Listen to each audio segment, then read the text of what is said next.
ગાંધીનગરમાં ભાજપ કાર્યાલય કમલમમાં મહત્વની બેઠક યોજાઈ। રાષ્ટ્રીય મહામંત્રી તરુણ ચુગ અને પ્રદેશ પ્રમુખ પાટીલની અધ્યક્ષતામાં બેઠક।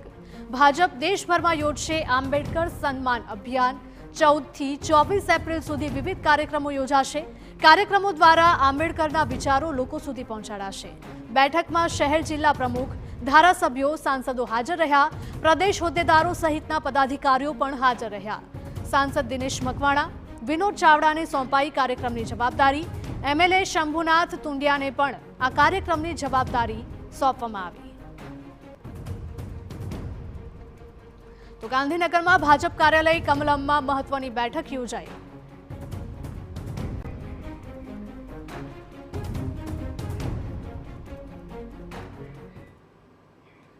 આંબેડકર જયંતીએ કોંગ્રેસ ચલાવશે જય ભીમ જય સંવિધાન અભિયાન। કોંગ્રેસના નેતાઓ અમદાવાદમાં યોજશે રેલી।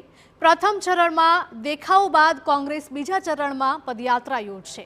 રાહુલ ગાંધી પણ સંવિધાન મુદ્દે ભાજપને ઘેરવાનો પ્રયાસ કરશે। ત્યારે અધિવેશનમાં રાહુલ ગાંધીએ દલિત અને વંચિતો માટે લડત લડવા માટે આહવાન કર્યું હતું।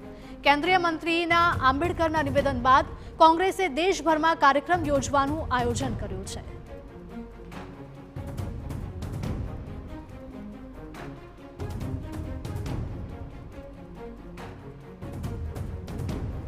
તો આંબેડકર જયંતીએ કોંગ્રેસ ચલાવશે જય ભીમ જય સંવિધાન નામનું અભિયાન। કોંગ્રેસના નેતાઓ અમદાવાદમાં રેલી યોજશે। પ્રથમ ચરણમાં દેખાવ બાદ કોંગ્રેસ બીજા ચરણમાં પદયાત્રા યોજશે। રાહુલ ગાંધી પણ સંવિધાન મુદ્દે ભાજપને ઘેરવાનો પ્રયાસ કરશે। અધિવેશનમાં રાહુલ ગાંધીએ દલિત અને વંચિતો માટે લડત લડવાનું આહવાન કર્યું હતું। તો કેન્દ્રીય મંત્રીના આંબેડકરના નિવેદન બાદ કોંગ્રેસે દેશભરમાં કાર્યક્રમ યોજવાનું આયોજન કર્યું છે। તો આંબેડકર જયંતી આવી રહી છે, તેને લઈને કોંગ્રેસ પણ જય ભીમ જય સંવિધાન અભિયાન ચલાવશે।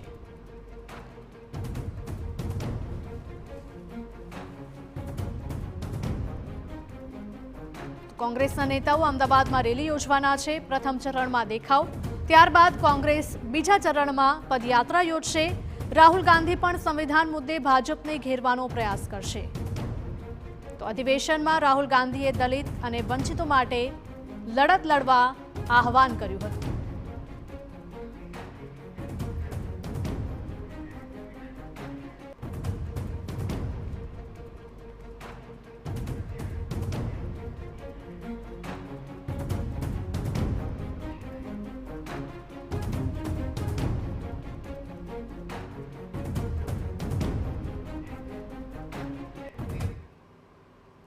વધુ વિગતો સાથે પોલિટિકલ એડિટર કિંજલ મિશ્રા અમારી સાથે જોડાઈ ગયા છે અને રિપોર્ટર નરેન્દ્ર રાઠોડ જોડાઈ ગયા છે। કિંજલ, સૌથી પહેલા આપની પાસે આવવા માંગીશ કે એક તરફ આંબેડકર જયંતી આવી રહી છે અને તેને લઈને જ ભાજપ સક્રિય જોવા મળી રહ્યું છે। જી કિંજલ। जी बिल्कुल भाजपનું જે કહી શકાય કે જે સંગઠન માટેનું જે અભિયાન છે તે તો ચાલી જ રહ્યું છે અને સંગઠન સંરચનાની વચ્ચે જ્યારે આંબેડકર જયંતી આવી છે ત્યારે આંબેડકર જયંતીને લઈને ભાજપમાં દેશભરના કાર્યક્રમો છે તે આપવામાં આવ્યા છે। ભાજપની વાત કરવામાં આવે તો 14 એપ્રિલથી 24 એપ્રિલ સુધીનો એક સપ્તાહનો કહે સેવા સપ્તાહ તરીકે પણ ઉજવવાની તૈયારી છે તે પણ કરવામાં આવી છે। તેની સાથે જ આંબેડકરના જે મૂલ્યો છે કે સંવિધાન છે તે દેશ માટે કેટલું જરૂરી છે, ખાસ કરીને યુવા પેઢી માટે કેટલું જરૂરી છે, તેના જનજાગૃતિના જે કાર્યક્રમો છે તે આખા એક સપ્તાહ દરમિયાન કરવામાં આવશે અને તેને લઈને મહત્વપૂર્ણ જે બેઠક છે તે કમલમ ખાતે યોજાઈ છે। આ બેઠકની અંદર ભાજપના જે કેન્દ્રીય નેતા છે તરુણ ચુગ છે તે પણ ઉપસ્થિત છે, CR પાટીલ છે તે પણ ઉપસ્થિત છે। એક સપ્તાહ દરમિયાન બૂથથી લઈ અને પ્રદેશ સુધી કેવા કાર્યક્રમો રહેશે, કેવી રીતે આંબેડકર જયંતીના માધ્યમથી યુવાઓને ફરી એકવાર ભાજપ સાથે કનેક્ટ કરવામાં આવશે તે પ્રયાસ રહેવાનો છે। હિરલ, ખાસ કરીને આંબેડકર કોના એ હંમેશા રાજકીય સવાલ રહ્યો છે। ભાજપ દ્વારા હંમેશા એ વાત કરવામાં આવી છે કે કોંગ્રેસે હંમેશા બાબા સાહેબ આંબેડકરના મૂલ્યોનું અપમાન કર્યું છે। જે સન્માન બાબા સાહેબ આંબેડકરને મળવું જોઈએ તે કોંગ્રેસે ક્યારે નથી આપ્યું। તો બીજી તરફ હંમેશા કોંગ્રેસ દ્વારા પણ પલટવાર એ ભાજપ પર કરવામાં આવતો હોય છે કે બાબા સાહેબ આંબેડકરે જે પ્રમાણે સંવિધાનમાં વાત કરી હતી સંવિધાનની રીતે વર્તતા ભાજપ ક્યારે વર્તું નથી. લોકસભાની અંદર પણ જ્યારે સદનની અંદર પણ આ જ મુદ્દે પક્ષ અને વિપક્ષ વચ્ચે ચર્ચાચર્ચી છે તે જોવા મળે છે.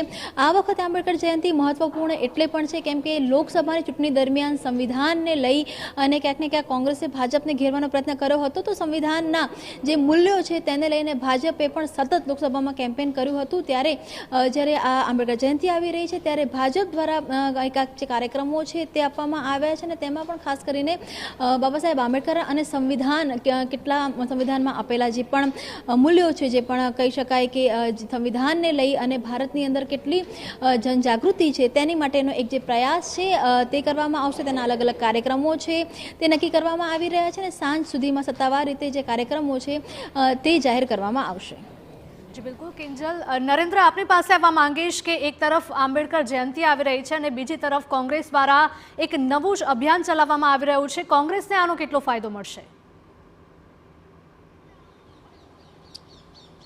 બંધારણના ઘડવૈયા બાબા સાહેબ આંબેડકરને લઈને કોંગ્રેસ હંમેશા એગ્રેસિવ રહી છે અને વારંવાર તેઓ કહેતા હોય છે અથવા તો જે અહીંયા અધિવેશન પણ મળ્યું હતું ત્યાં પણ વારંવાર એ વાત કરવામાં આવી હતી કે બાબા સાહેબ આંબેડકરે બંધારણ આપ્યું છે અને એ બંધારણ મુજબ તમામ લોકોને જીવવાનો હક આપ્યો છે, તમામને સમાન અધિકાર મળ્યા છે. ત્યારે ભારતીય જનતા પાર્ટીની સરકારમાં દલિતો હોય કે પછી વંચિતો હોય એના પર અત્યાચાર થઈ રહ્યા છે. આ જ બાબતને લઈને કોંગ્રેસ દ્વારા અગાઉ પણ જાહેરાત કરવામાં આવી હતી અને આગામી જ્યારે 14મી તારીખે આ જયંતિ આવી રહી છે એ દિવસે પણ કોંગ્રેસ દ્વારા અમદાવાદમાં એક પદયાત્રાનું આયોજન કરવામાં આવ્યું છે અને એ પદયાત્રામાં તમામ મોટા નેતાઓ ઉપસ્થિત રહેશે અને આ સિવાય આગામી સમયની અંદર જય ભીમ જય સંવિધાન કરીને એક મહત્વપૂર્ણ યાત્રા યોજવામાં આવશે. મહત્વનું છે કે છેલ્લા કેટલાક સમયથી એટલે કે લગભગ લોકસભાની ચૂંટણી આજુબાજુથી આપણે વારંવાર જોતા હોઈએ છીએ કે રાહુલ ગાંધી પોતાનો જેટલી પણ મોટાભાગની સ્પીચ હોય છે એમના હાથમાં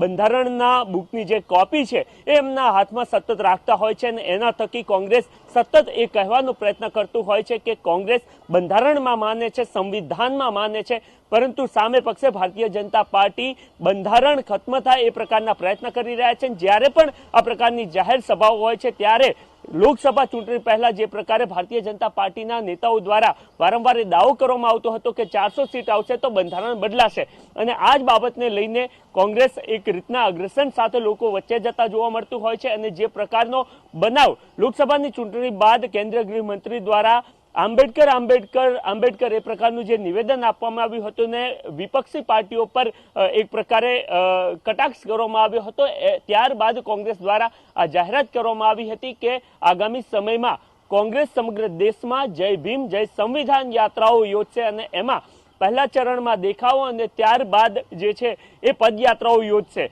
જે તે સમયે કેટલીક જગ્યાઓ પર દેખાવો થયા હતા પરંતુ ત્યારબાદ આગળના કાર્યક્રમો થઈ શક્યા ન હતા, પરંતુ એની જે શરૂઆત છે જિલ્લા અથવા તો રાજ્ય સ્તરથી એમાં સૌ પ્રથમ અમદાવાદમાં આગામી 14મી તારીખના રોજ પ્રથમ આ જે છે એ પદયાત્રાનું આયોજન કરવામાં આવશે. ત્યારબાદ તબક્કાવાર રાજ્યના તમામ જિલ્લાઓમાં કોંગ્રેસ અલગ અલગ કાર્યક્રમો આપતી જોવા મળશે. બિલકુલ નરેન્દ્ર અને કિંજલ, આપ બંને અમારી સાથે જોડાયા તે બદલ આપનો આભાર.